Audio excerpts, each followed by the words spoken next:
बताती हूँ कि डांस क्या होता है। डांस होता है physical expression of emotive content of music, यानी म्यूजिक का जो इमोशन से रिलेटेड कंटेंट होता है उसका फिजिकल एक्सप्रेशन। फिजिकल एक्सप्रेशन कैसे? Through facial expressions, through hand movements, right, on the beats of music.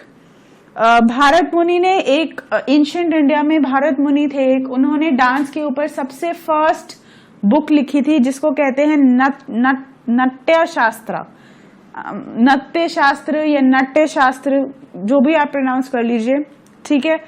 तो this contains a lot of information about dance, right. This was the first book written on dance. तो ये नाम सबसे पहले तो आप याद कर लेंगे कि भारत मुनि ने लिखा था। अब as per that book and as per other literary works in ancient India and medieval India, dance के 3 पार्ट्स बताए गए हैं, नाट्य, नृत्य और नृत्य, ठीक है। नाट्य, नृत्य और नृत्य। नाट्य का मतलब होता है सिर्फ ड्रामा, ठीक है, जो आपके फेशियल एक्सप्रेशंस होते हैं या जो आप स्टोरी पोर्ट्रे करते हैं through a dance, that is what is called drama and that is what is called नाट्य। अगला होता है नृत्य। नृत्य इज प्योर डांस, कोई एक्सप्रेशन नहीं, सिर्फ आपके hand movements, your foot movements, your body movements, that is what is नृत्य, प्योर डांस। एंड अगला है नृत्य, इसमें आपके इमोशंस होते हैं, जब आप अपने फेशियल एक्सप्रेशन से हैप्पीनेस या सैडनेस या एंगर का एक्सप्रेशन लाते हैं while dancing, that is what is called नृत्य, ठीक है। 2 कैटेगरीज होती है डांस की, क्लासिकल और फोक। इस लेसन में हम क्लासिकल करेंगे, अगले लेसन में हम फोक डांसेस के ऊपर करेंगे, ठीक है। सबसे पहले तो संगीत नाटक अकेडमी एक इंस्टीट्यूशन है जो डांसेस को रिकॉग्निशन देता है that whether they are classical और वेदर दे आर फोक, ठीक है, इंडिया में। और इन्होंने 8 डांसेस को रिकॉग्नाइज किया है एज क्लासिकल डांसेस, ठीक है। सबसे पहले तो आपको इन 8 के नाम पता होने चाहिए। क्वेश्चन अगर ये आया कि which of the following is not a classical dance या इज अ क्लासिकल डांस, तो आपको पता होने चाहिए कौन से क्लासिकल डांसेस रिकॉग्नाइज्ड हैं, तभी आप ऐसे क्वेश्चंस का आंसर दे पाएंगे, ठीक है।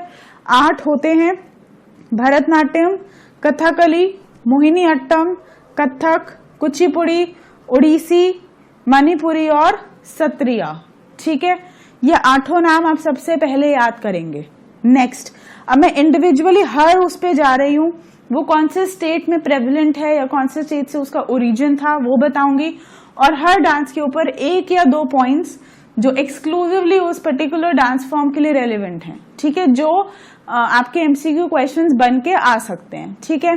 अच्छा, एक और बात बता दूं, once the content is over और a substantial portion of content is covered, तो I will start giving you MCQ questions also on static GK so that आपका साथ साथ रिविजन होता रहे। चलिए, सबसे पहले I am moving on to Bharatanatyam. ये तमिलनाडु का है originally, obviously now everybody learns it, Delhi में भी बहुत लोग लर्न करते हैं। So what now whatever is the situation is not our concern, origin इसका तमिलनाडु में था। This is all about hand gestures and mudra, जो आपके हैंड से आप जेस्चर्स करते हो दैट इज कॉल्ड मुद्रा, ठीक है। Which finger will be raised, which finger will be raised, how much, ठीक है, all of that. And it contains elaborate expressions and movements, ठीक है। इसमें generally it is a solo dance but it can be performed in a group also, but generally it's performed solo, ठीक है। Next है Kathakali. Kathakali originally is from Kerala, ठीक है। It was generally performed in temples and it is still performed in open air theatres, यानी आपका जैसे जो open air होगा, कोई क्लोज्ड ऑडिटोरियम टाइप में प्रेफरेबल नहीं होता कथकली करना, it is performed in open air. इसमें बहुत इलैबोरेट कॉस्ट्यूम्स और मेकअप होता है, बहुत ज्यादा। In fact the face is not recognisable, ठीक है। The costume is such that elaborate movements are not possible, right. And इसमें जो मेन आपका, you don't do lip sync, why, because your lips can not be seen in that entire elaborate makeup, so it's mainly about your facial expressions and hand movements, understood. चलिए, next है Mohini attam. This is also from Kerala.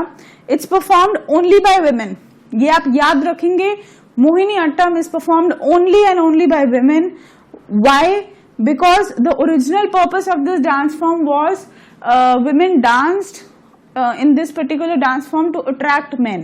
Okay, so this was only performed by women, and the movements of Mohiniyattam are a mix of Bharatnatyam and Kathakali. It's a mixture of both of them. It borrows its movements and costumes and everything from both of these dances. Next है कथक. कथक का नाम north India में बहुत सुना है सबने, because it's prevalent more in North India. North India में भी it originated in UP. Kathak का अगर आप थोड़ा वो करेंगे संधि विच्छेद, तो कथा का क्या मतलब होता है? Story. So Kathak is basically story teller. You tell a story through your dance, right? It generally starts with soft movements, very slow, graceful movements, and as it is nearing its end, it involves very fast movements. चक्कर बहुत होते हैं इसमें. They're very fast movements. And इसका जो सबसे main important point है that bells are tied around the ankles, जिसको घुंघरू कहते हैं. They are tied around ankles, और इसी वजह से इसमें foot movement बहुत relevant हो जाता है, because जितना foot movement होगा उतना ही घुंघरू की आवाज आएगी, right? और this has a lot of relevance attach to ghungroos. बहुत हैवी घुंघरूज पहने जाते हैं जो बहुत प्रोफेशनल डांसर्स होते हैं कथक के. और इसमें जो पुराना है उसमें घराना और all of this was also there. ठीक है, ये मेन पॉइंट्स है जो आपको लर्न करने हैं, राइट? नेक्स्ट है Kuchipudi. This was in Andhra Pradesh. This was also performed in temples originally by Brahmans. और इसमें जो मेन पॉइंट है वो ये है, बहुत इंपॉर्टेंट पॉइंट है, ये बिल्कुल लर्न कर लेंगे. This is very specific to Kuchipudi. That you dance on a brass plate and there is a pot on your head. ठीक है, आपके पैरों पे एक प्लेट होगी on which you standing and dancing, and आपके सर पे एक पॉट होगा. ठीक है. नेक्स्ट है उड़ीसी. उड़ीसा ऑब्वियसली उड़ीसा से है, नाम से ही पता चल रहा है. इसकी जो थीम रहती है that is mainly love and devotion towards Lord Krishna, right?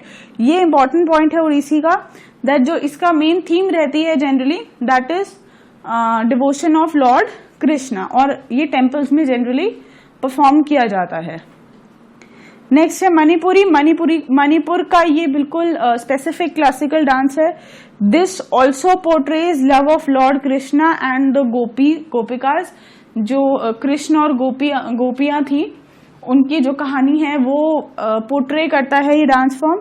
और इसमें बहुत ही स्लो और ग्रेसफुल मूवमेंट्स होते हैं, because again the costume is a little elaborate which restricts fast movements, right? तो इसलिए स्लो और ग्रेसफुल मूवमेंट्स होते हैं इसमें ज्यादातर. नेक्स्ट है सत्रिया. ये इंपॉर्टेंट है क्योंकि ये हम जनरली भूल जाते हैं कि क्लासिकल डांस है, बिकॉज ये उतना कॉमन नहीं है, राइट? बट ये बहुत इंपॉर्टेंट है. सत्रिया जो है वो असम में ओरिजिनेट हुआ था. जो इंपॉर्टेंट पॉइंट है वो ये है कि ओरिजिनेटेड बाय शंकर देव, राइट? इसके जो भजन भी होते हैं, जो म्यूजिक होता है on which this dance is performed, तो that was also composed by Shankar Dev only. ठीक है, तो एक ये बहुत इंपॉर्टेंट पॉइंट है इसका. और पहले this was performed only by males. ये मेल्स है, ठीक है? This is performed only by males. Now it is performed by women also. With time there has been a change. Now it is performed by women also. ठीक है, ये सारे classical dances का आप याद रखेंगे. They generally played with musical instruments.